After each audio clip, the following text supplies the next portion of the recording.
In today's video, I'm going to teach you how to create a board in Monday.com. By the end of this walkthrough, you'll know exactly where to click, what each option means, and how to set up a new board so it's ready for you and your team to start working. Let's begin inside your Monday.com account.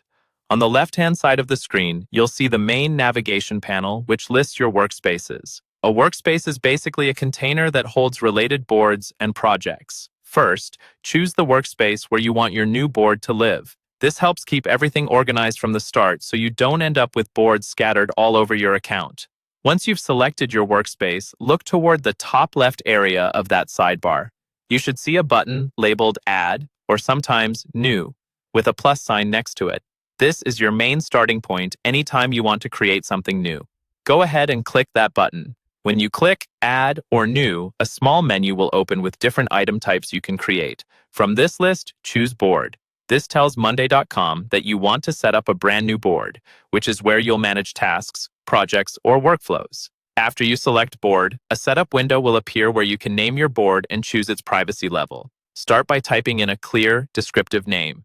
Think about how you and your teammates will recognize it later. For example, instead of just calling it Marketing, you might name it Q1 Marketing Campaign Plan, so it's immediately obvious what the board is for.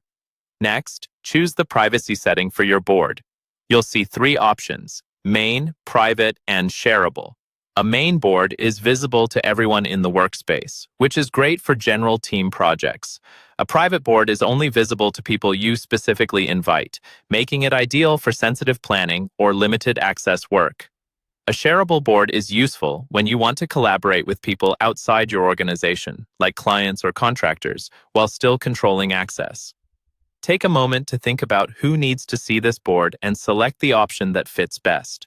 Once you've named your board and selected the privacy level, you're ready to finalize everything. Click the Create Board button.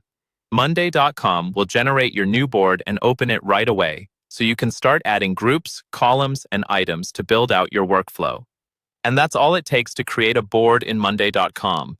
From choosing the right workspace to setting the correct privacy and launching your new space for collaboration.